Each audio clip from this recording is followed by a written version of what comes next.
ചില കാലങ്ങൾ മൈത്രേനെ കേൾക്കുമ്പോൾ തോന്നും മൈത്രേൻ വലിയ വേദാന്തിയാണ്, ഒരു മഹാസംഭവമാണെന്ന് തോന്നും.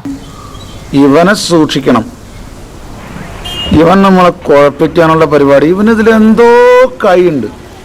എന്നിട്ട് വേറെ ചില കാലങ്ങളിൽ ചിലത് കേൾക്കുമ്പോൾ തോന്നും മൈത്രേൻ മഹാബോറനാണെന്നും ഒരു പൊതുശല്യമാണെന്നും തോന്നും. വിളഞ്ഞ വിത്ത സൂക്ഷിക്കണേ. ശാക്തിക ചേരികൾ കൂടുതൽ ബലപ്പെടുന്ന കാലത്ത്, രാഷ്ട്രങ്ങൾ കൂടുതൽ ശക്തമാകുന്ന കാലത്ത് അതിർത്തികളില്ലാത്ത മഹാന വിശാലമായ സാമ്രാജ്യം ഒന്നും ഉണ്ടാവാൻ പോകുന്നില്ലെന്നും മൈത്രേൻ നന്നായി അറിയാം. അറിഞ്ഞൂടാ.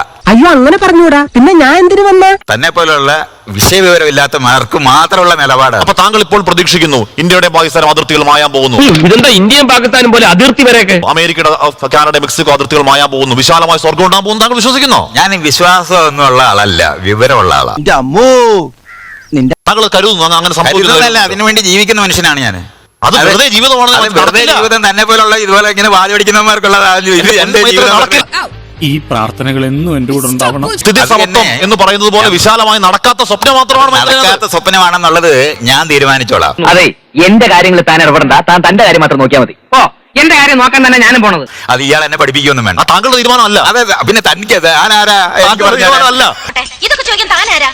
ഞാനാരാണെന്നോ? താനാരാണെന്ന് തനിക്കറിയാമേലെങ്കിൽ താൻ എന്നോട് ചോദിക്കുക താൻ ആരാണെന്ന്. അല്ല ശ്രീ മൈത്രൻ, ഞാൻ താങ്കളെ ഉപദേശിക്കാൻ ആളുമല്ല. അപ്പൊ പിന്നെ എന്തിനാണ് ഞാൻ ചോദിച്ച് മനസ്സിലാക്കിയാൽ മതി. അപ്പൊ ചോദിച്ച് മനസ്സിലാക്കുക.